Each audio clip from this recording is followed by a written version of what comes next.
సామంత రాజులకు విజయనగర పౌరులకు మా ఆస్థానమున అష్టదిగ్గజములుగా ప్రఖ్యాతి వహించిన కవి పుంగవులకు ఈనాటి ఈ సభకు ఆహ్వానం పలుకుతున్నాం. ఇక భువన విద్య సభ్యులకు ఒక మాట. మేము వస్తుండగా దారిలో ఓ అందమైన ఊహ మా మధ్యలోకి వచ్చింది. బలరాముడు సీత చూచి పక్కున నగేది. ఈ సమస్యను పూరించమని మా మనవి. బలరాముడు సీతను చూచి నవ్వెననియా? చిత్రముగానున్నదే. ప్రభువుల వారు ద్వాపరయుగానికి త్రేతాయుగానికి ముడిపెట్టినారే, ఇది కొంత జట్లమే.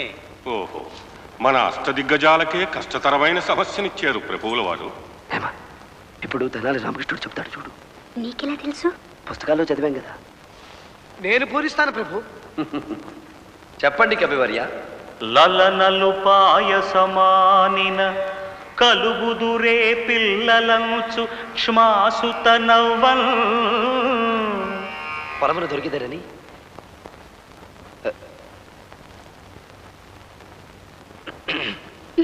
పొలమున దొరికెదరని ధీబలరాముడు సీత చూచి పక్కున నగియం.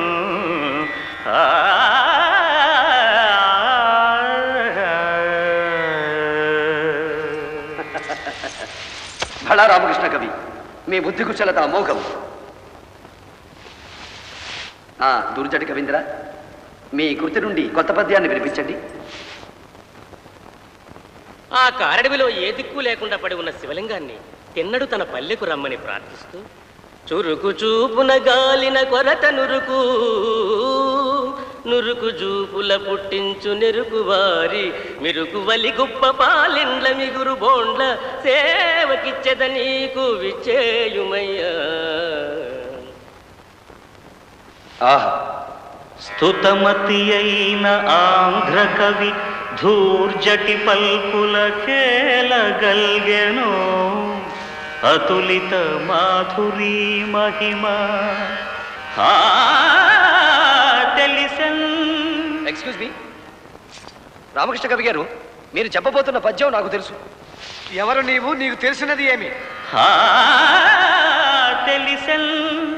భువనైక మోహనోద్ధత సుకుమార వార వనితా జనతా ఘనతాపహార సంతత మధురాధరోదిత సుధార సధారల గ్రోలుటల్జుని.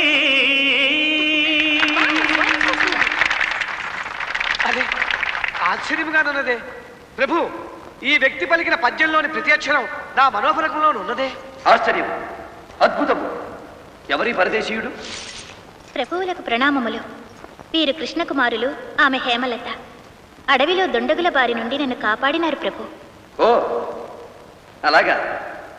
వీరకుమారా, మీరే దేశవాసులు? మాది ఈ దేశమే ప్రభు, ఆంధ్రదేశం. ఆంధ్రదేశమా? మరి నీ వేషభాషలేమో విచిత్రముగానున్నవి. అదీగాక నేను చెప్పాలనుకున్నది ముందే నీవు చెప్పితివి. అదెలా? ఈ సీన్ నేను తెనాలి రామకృష్ణ సినిమాను చూశాను కవి గారు. సినిమానా? సినిమానా? బిఎస్ రంగా గారి డైరెక్షన్లో విక్రమ్ ప్రొడక్షన్స్ వారు తీసిన సినిమా అది. టైటిల్ తెనాలి రామకృష్ణ. అందులో మీ పాత్ర అక్కినేని నాగేశ్వరరావు గారు వేశారు.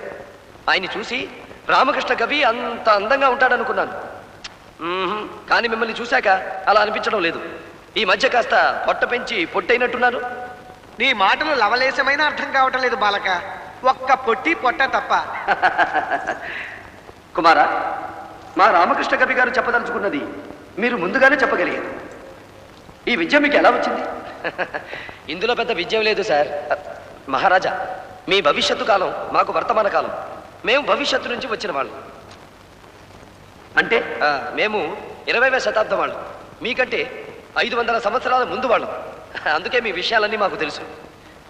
వీరి నాన్నగారు కాలంలో ప్రయాణం చేసే యంత్రాన్ని కనిపెట్టారు.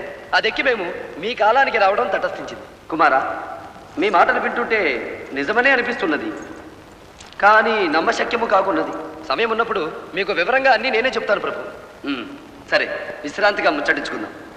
మా ఆస్థాన నర్తకిని రక్షించిన వారు మాకు అత్యంత ప్రీతిపాత్రులైన మిత్రులు. అప్పాజీ ప్రభు, మన అతిథులను రాజమర్యాదలతో తీసుకుని వెళ్ళి విడిది విందు ఘనంగా ఏర్పాటు చేయించండి.